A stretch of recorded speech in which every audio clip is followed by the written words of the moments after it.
Imagine it's early morning in the mid-90s, 1995, 1996.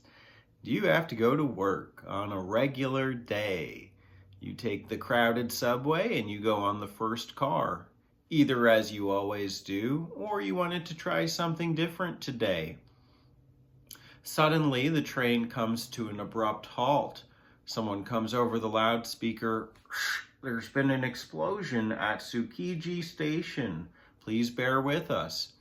And in the confusion, you wait. And as the train continues moving, it stops again for the announcer to come back on and tell you there's been a gas attack and that all trains will be disembarking. As you get off the train, people in the car start falling over and falling out, and you've been in that same car. Not only has this happened to your car on this train, but multiple trains across Tokyo. And this is a true event that happened in 1995 or 96. I don't have the year. And it was a terrorist attack by a religious political organization called Shinrikyo. And it is the story not only of Haruki Murakami's Underground, but also the story of Japan. This is the second book by Murakami that I've read and finished, but probably the fourth or fifth that I've tried. It's the first nonfiction book I'm aware of him writing. And while some of the writing does come from Murakami about his relation to this event, where he was when he first heard about it, and just the state of Japan, it's the first nonfiction, I think I just said that, it's the story of people that he interviewed who experienced the event more close to home in some way. He reached out to some 700 people, and I think of 140 interviews, he was able to use 40% of them. So you have about 60 interviews in Underground of people who experienced the sarin gas attack of the 1990s on the Tokyo subway system.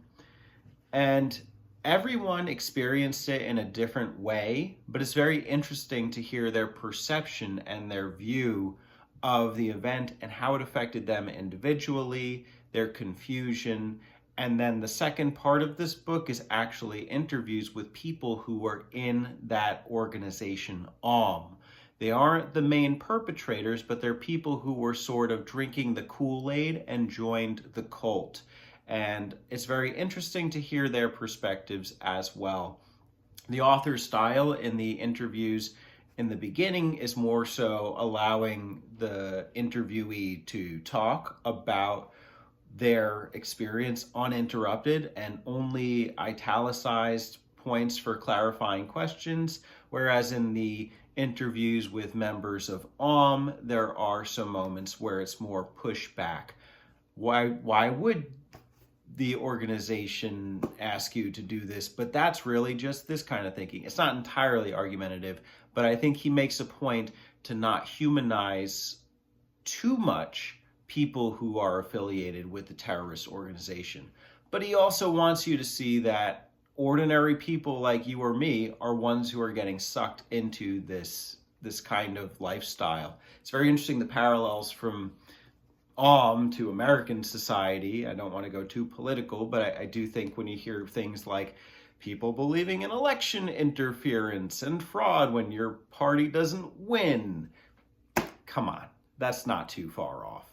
So that aside, let's talk about the first set of interviews with people who suffered in the sarin gas attack. Let's talk about sarin. So sarin is a gas developed by Germans in the pre-World War II phase under the command of Hitler, and it is 26 times more powerful than cyanide. And the way that the gas was unleashed was it was wrapped in newspapers, so to be unsuspecting, and then people who were higher ups, but also like devout followers of the organization were ordered. They got a higher up order to bring the sarin gas. They were transported. They poked it on the train in this newspaper wrapped bag, and then they got off the train. And it's so powerful, it would get on your clothes, it would affect your breathing, it would affect your eyesight, and basically make you deteriorate overall. There were thousands of victims on this day. However, some had more severe consequences from the exposure to sarin than others. There were so many that it overwhelmed the Japanese emergency response team. In fact, many people were upset that there was not more of an organized response team by ambulances and police. And oftentimes people were being Samaritans and just helping out, just to help out because nobody was coming.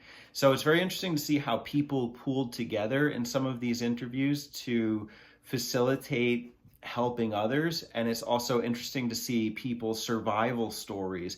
I remember one of the interviews is about a guy who was suffering so bad he thought he was just going to keel over and die, and nobody was paying him any attention, that he crawled to the bus stop where his coworkers usually also took that same bus, hoping that somebody would come because he could not project his voice enough to ask for help. And a coworker miraculously showed up and was like, "Hey, you didn't get caught up in that sarin thing, did you? Recognized the signs, the symptoms, got him to the EU, and he was, or emergency ward, and European Union, to the emergency ward, and he was rescued that way." And so these survival stories are really incredible. But then you also hear the more tragic stories. There's a woman who was left widowed by this sarin event, and as a pregnant woman with a child in her body, her husband had taken the train that morning and had died in the incident, and she was left to raise a child on her own with the husband just having died. And thank goodness the step parents were very helpful. But when they interviewed her, they really just kind of focused on things that she didn't think was important. So she got really upset with the media about that. When she saw her husband's corpse, she could see bite marks on his lips because the sarin gas had affected him so much. So these are the most tragic stories. There's one more about a girl who was like completely paralyzed, and she was the nicest girl. And these things are really gut-wrenching and heartbreaking. But then I think you see other ones here where people are not as severely impacted. I'm kind of just giving you some of the harshest ones to kind of give you the heads up that it's not rainbows and sunshine at the end of the tunnel in this case. In fact, there is no end of the tunnel because the train stopped.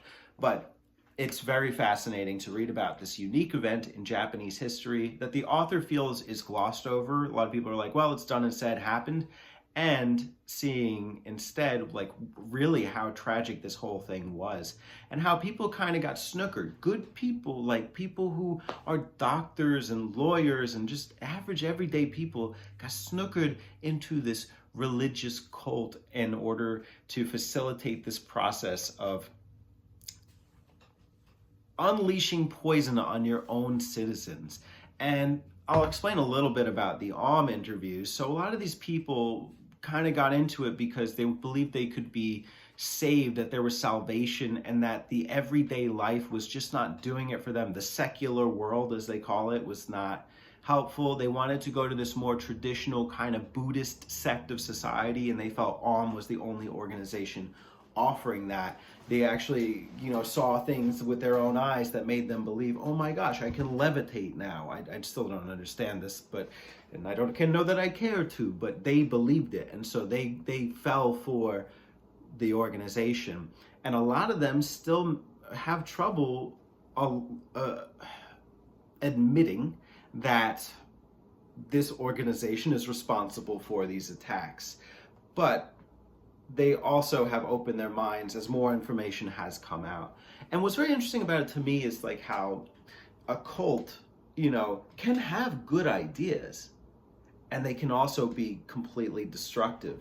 There are testimonies in this book about people who were living in this religious domain. I it's a K name. I can't think of the name. Japanese town or province named Kamuishiki, I think it is. And it was like torturous conditions. They barely ate. They slaved away, getting maybe 3 hours of sleep a night, but dedicating their whole time to whatever task they were assigned by Aum. And they just did so because they were following the leader towards the path to enlightenment. And it's really sad in a sense, because these people could have done well, but it didn't matter to them, because what they were being offered by this organization spiritually and mentally meant so much more. And I gotta say, ideas like separating the self and separating attachments from yourself, like these things that you're attached to, in order to identify who your true self is, it makes sense. There are things that are logical about it. The problem is Aum takes it to an extreme where you have to cut off all family members. These are signs of a cult. This is signs of like when they don't want you to communicate with outside forces, and they want you to believe that only they have the answers. So I think this is a really fascinating book, and I would like to read more nonfictions by Murakami. I do like his fiction. I really like Kafka on the Shore, but I have had trouble with some of the other books. But if the story sounds good to you, let alone Murakami, I think this is a great enlightening book, ironically, because we're talking about enlightenment here, for you, about what it was like during this event that I just never hear talked about. This is the first time I've ever heard about it. This is on the last page. It's a quote that I thought was interesting in the afterword, and I think it's a good way to kind of close off.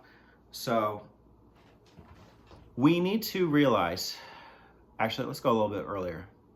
Most people have put this incident behind them. That's over and done with, they say.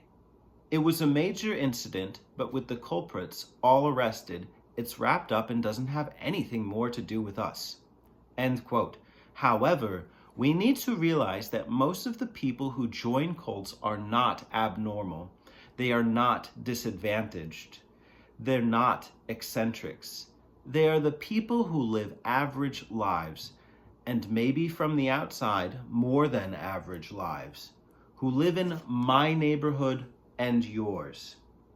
Maybe they think about things a little too seriously. Perhaps there's some pain they're carrying around inside. They're not good at making their feelings known to others and are somewhat troubled. They can't find a suitable means to express themselves, and bounce back and forth between feelings of pride and inadequacy. That might very well be me. It might be you. Underground by Haruki Murakami.